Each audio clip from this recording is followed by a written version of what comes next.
我哋嚟食咗個怡南洞嘅炸豬扒。Hello， 大家好，我係唔記得咗錄開頭嘅永欣。因為冇錄開頭啦，咁我唯有後期補錄。至於點解冇錄開頭我都唔記得咗，反正我今次就係去韓國6日5夜，順便睇埋 SM Town。好啦，就咁事不宜遲，去片啦。而家準備登機。你係咪拍 vlog 啊？你哋係啊係啊係啊！你係咪一呢個 moment 拍，跟住之後你嗰啲都唔會記得拍嘅？真航空今日拍嘅係。我拍。我上次已經做淘寶咩？我呢個係咩淘寶啊？知啊？你做咩做好可愛啊！我媽咪，我家姐玩剩嗰啲錢俾我。好可愛啊 ！Piano。佢個100汪同 yen 勁似喎。可以同我兩個老公豬豬去旅行，你可唔可以冇黐我咁近？你咳到咁嘅傻閪。係咯，我都想講，我特登除咗個戴咗個口罩咯。我哋依家仲要冇瞓覺更加抵抗力差，但係我想除衫。我想講咧，係咪我問題啊？我咁樣睇咧，佢影到我皮膚好白啊。唔錯。之後唔記得咗解釋啦，我呢個時候就要去接我個 friend 個機，因為佢咁啱呢個時候落機。好啦，我哋繼續。係呢個時候就喺度等佢哋啦。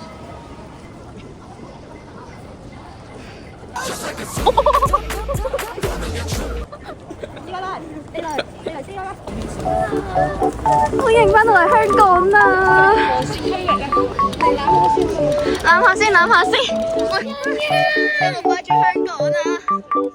嚟同我個 vlog say hi， 雖然應該得你哋睇。嚟陪我個 vlog say 個 hi。我拍咗 vlog 啊，我拍到第2日已經放棄咗。希望你堅持。我覺得我都會咯。好啦，拜拜。老師好攰啦。係咯，好攰啊！拜拜。而家嚟咗景啦。嗰個係咩嚟㗎？啊 Ruby， 啊 Ruby， 我想 Lucy 係乜水？冇嗰個。喂，cut 咗佢，cut 咗佢。唔可以講，唔可以講。而家到咗等候區，經過咗 delay 又 delay， 我哋而家終於上機啦，3點45分，唔係2點45分，唉。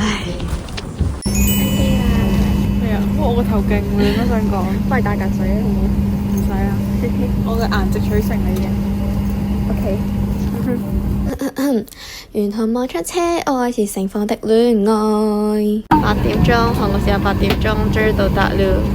耶！OK， 我哋而家兩個人帶晒 con 之後，拎埋行李，準備出關。好啦，我哋而家買完巴士票，準備出去個巴士度啦。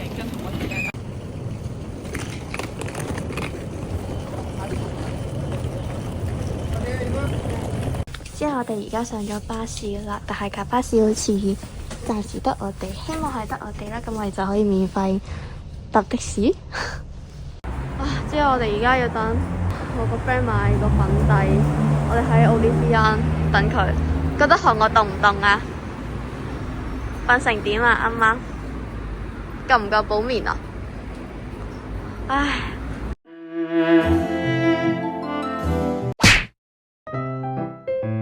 融咗嘅雪，哇！其實同冰冇分別噶咯，但係好好玩啊！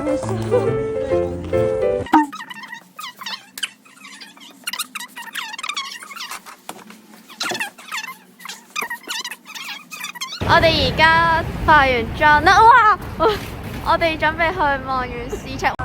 好啦，我哋而家到望遠市場啦，見到 Olivia 咧就可以行呢條路行直去。應該你喺我哋9個鐘分嘅時候喺度拍拖，前女人。點解？我哋一入圍就食咗一個咁樣有떡볶이啦，之後仲有年糕嘅2個位。之後我哋就到達咗望遠市場啦。望遠市場咧就有好多韓國嘅傳統嘢食。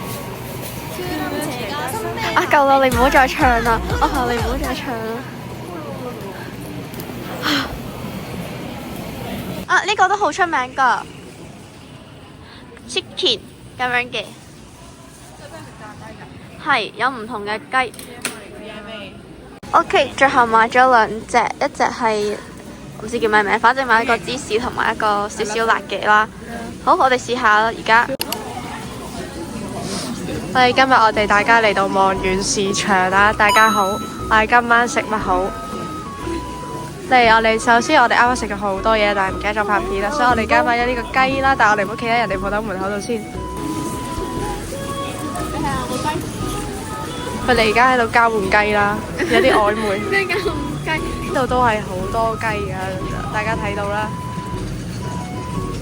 哇！我想食呢個喎，蜂蜜大蒜。睇下好冇食。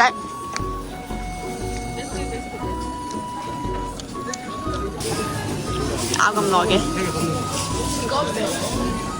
成口咬啦，好心味。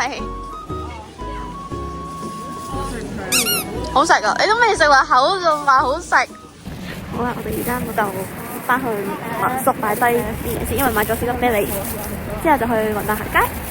大家轉個鏡頭，我哋已經喺床上啦，但係我哋唔係準備瞓覺。哇！屌！大爺，照啊！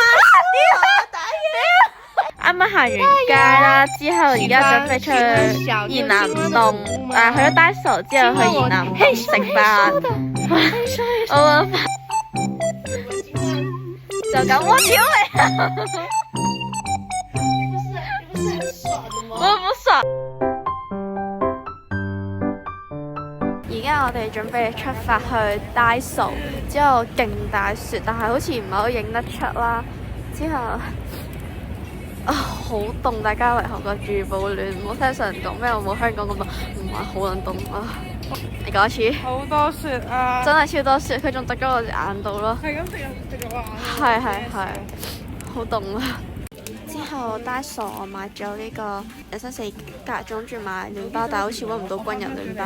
我哋而家記錄我哋邊個今晚第一個沖涼，之後第二個人嘅第一沖涼之後，佢包剪揼，我把口剪揼，包剪揼，包剪揼 ，yes，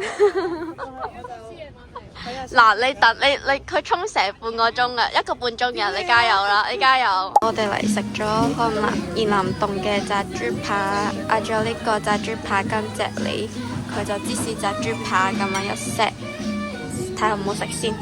仲要頭先喺出邊係咗勁耐隊啦，之後發現早啲嚟好凍，真係好凍。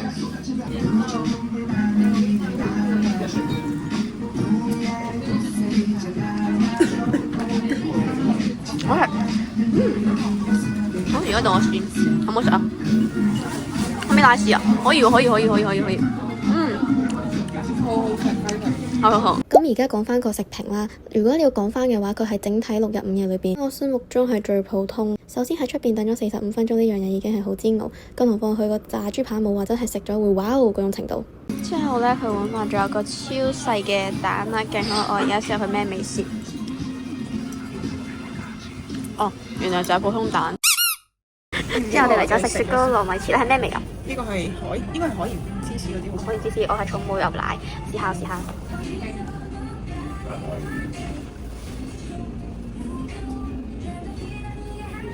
點樣好唔好食啊？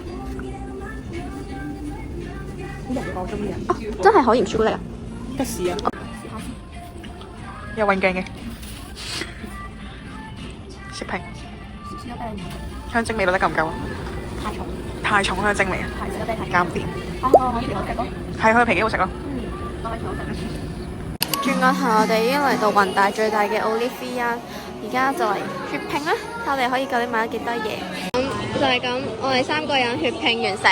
因為係第一日嘅夜晚啦，咁我哋翻到民宿之後，突然間想行下，之後咧買完嘅店，突然間見到韓國嘅遊樂場，就係呢一個啦，超正咯！韓國嘅遊樂場其實應該同香港差唔多，但係我未玩過，覺得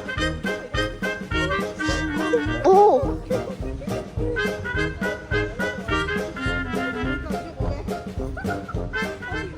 好啦，就咁樣啦，第一日完，希望我第2日會仲拍到落去啦，拜拜。